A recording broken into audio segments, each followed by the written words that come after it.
Alrighty, boys. It's a goddamn mess in here. I'm just hammering away. Pistons are soaking in oil right now. I just checked rod clearance last night. Rod bearing clearances. Let's see, the heads are still where they are. The crankshaft is in. Obviously, if I was checking those, I already checked the mains a while back ago. Cam's in.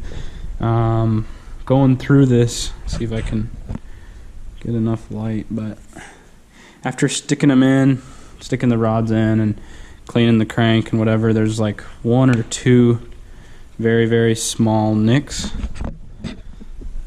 I'm going to try and sand them out with one of the old lady's nail file and a little bit of oil on just on the tip of it, because they might be okay. I don't know. I don't want to take a chance. Let's see if you can even see this thing. Barely catches a fingernail, but yeah, you can see the light where it's not the clearest picture, but yeah. Let's see if I can position this. Nope. Fuck's sakes. Steady.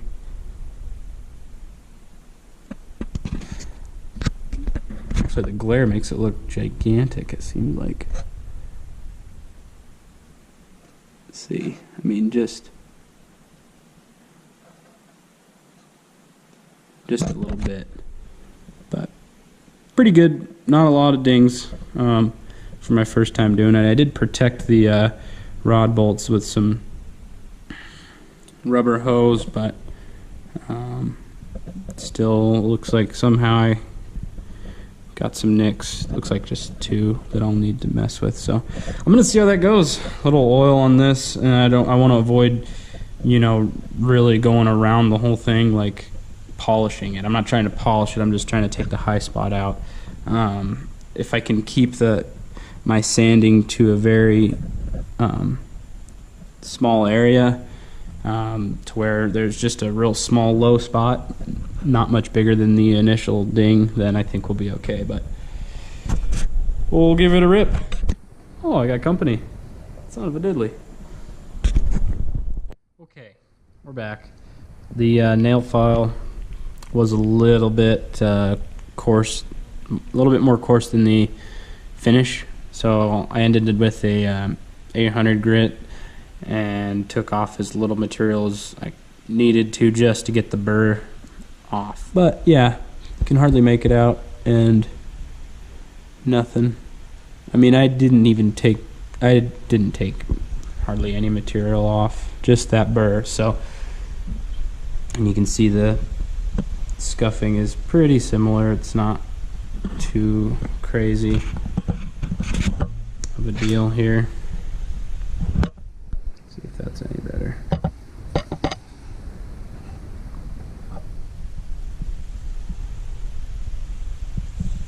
Yeah, so not too bad. Not too bad. I think we're gonna be all right. I'm gonna do that to the other one, but I just wanted to show you how that turned out.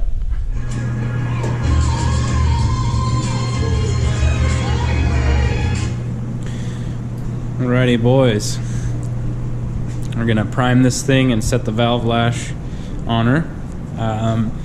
She's getting close. I've been doing a little bit of wiring, cleaning up in here, just tidying up some harness action, and ditched the nitrous on there.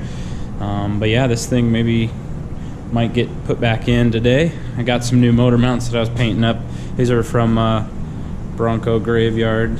They're heavier duty polyurethane type bushing style, so that should be pretty good. Maybe I'll show you how to set the valve lash. I have done that a couple of times with these. These are, of course, stud mount rather than the pedestal mount that comes factory on these. Stud mount rocker arms. So they've got a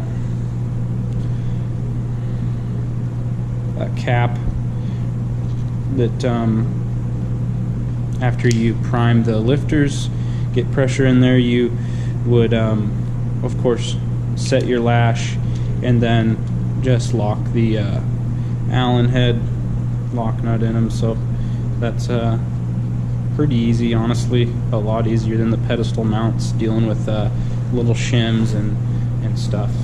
These have obviously a lot of adjustability. These just sit on the stud wherever the lash tells it to sit. So one other thing too, I remembered as I was going through this, and I've kind of already done this, I actually left the studs and the guide plates on the heads when I was rebuilding this and stuff, and so I haven't actually taken the studs out or moved the guide plates. But when I did first put these on, I kind of left the studs a little bit loose so that the guide plates could shift, and then I torqued these down to where I kind of centered the roller on the valve stem, and then made sure my guide plates then were where they were. 'Cause if you center the, how do I put this? If you center the roller on the valve tip and the studs are still a little bit loose, then your guide plates can shift and align themselves basically with the push rod. And then once you've figured out where your rockers are going to sit, you can then torque down the studs there, and that'll lock your guide plates in place so that it's not tweaked or, you know, rubbing on one side. There's a little bit of movement, I believe, even after you torque it down. You know, they're hydraulic lifters, so there's a little bit of movement. I think they can kind of find their center, but you wouldn't want the push rod to be pushing the misaligning, I should say. You wouldn't want the push rod to be misaligning the rocker, so you want to make sure you get those guide plates aligned correctly before you do your final set. But they're already good, and push rod length was obviously already done last time, so that's all good. But I just wanted to add that in since I kind of skipped over that. So yep, there you go. Alrighty, boys, you got the engine's ready to go. Ready to go back in. Got the new motor mounts on there. I actually had to warble out the freaking the 2 bolt holes that bolt the bracket to the engine there. It's a little frustrating. Basically, it was the holes where they were drilled from the factory were too far in towards the block, so got that. That took a little while to Dremel out, but this is about the lowest, the best way I figured out. It's a little bit backyard shade tree action, but it's just using the self leveler and then angling the brackets that come with it with some 1/2" all thread through the holes here. Works pretty well, actually. That's how I pulled it out, but keeps the arm low enough and get the maximum chooch angle out of it to make it up over the core support there. So freaking A, I'm going to take you with me. I got my mount on the old arm here, and freaking rights, we'll stab this in.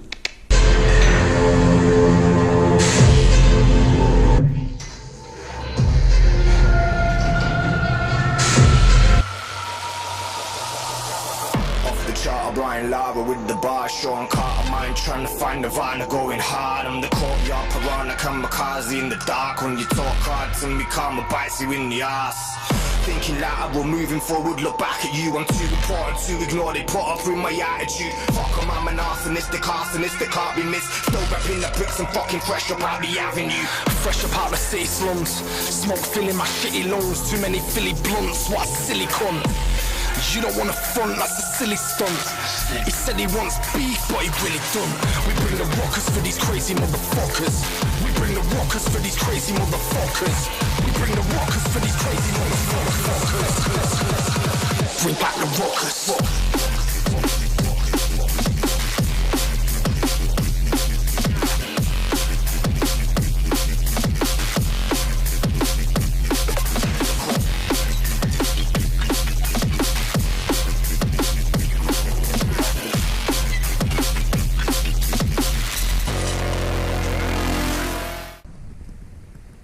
I'm not so sure, my boys. I'm not so sure. These new mounts need to figure out. They, I don't like them. This thing was tipping way back. Where the fuck's my light, eh? There she is. So,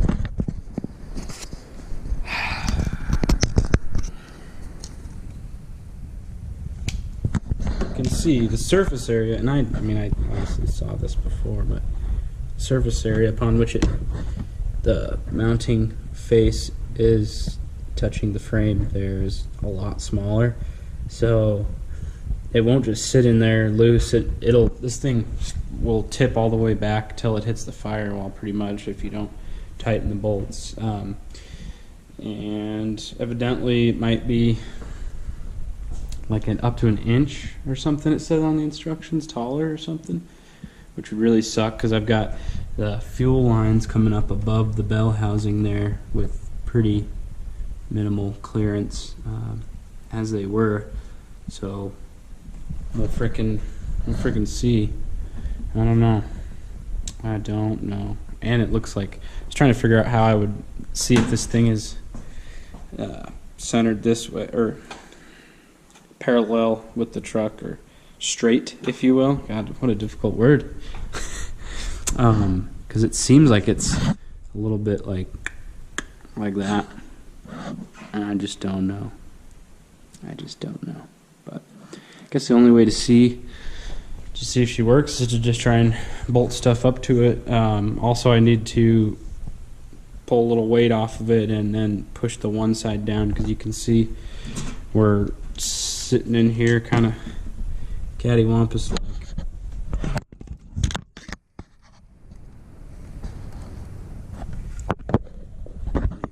It's fucking dark. But anyways, it's hard to show you every little detail that goes on, but oh yeah, you can see how much higher this one's sticking up.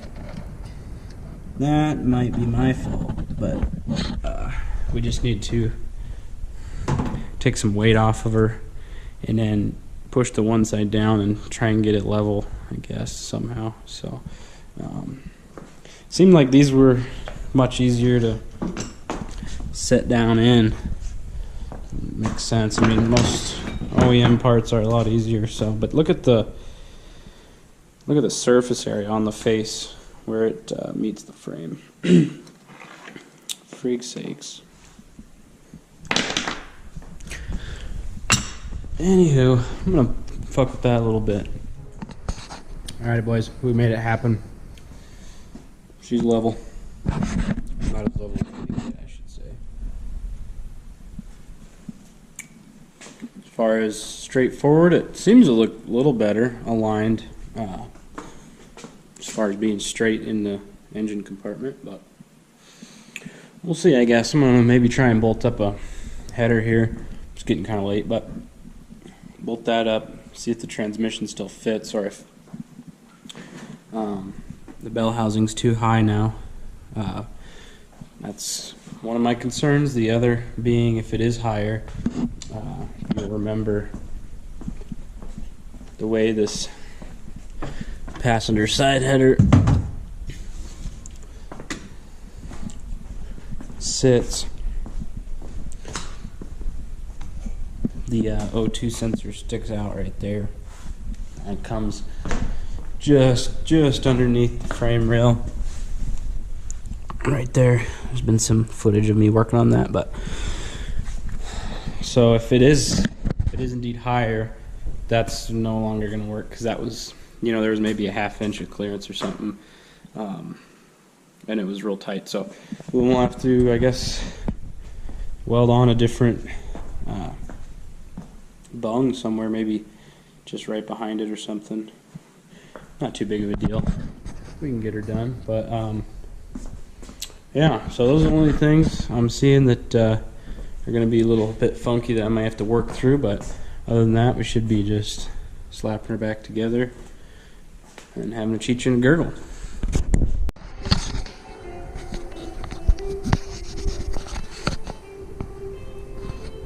Very promising, my dudes. Very promising.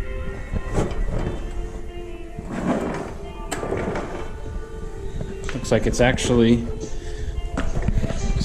lower than it was before, but I'm keeping in mind that we haven't bolted the tranny up to this guy, so it's most likely gonna swing up a little bit. Hopefully not too much. Hopefully we're good down there, but so far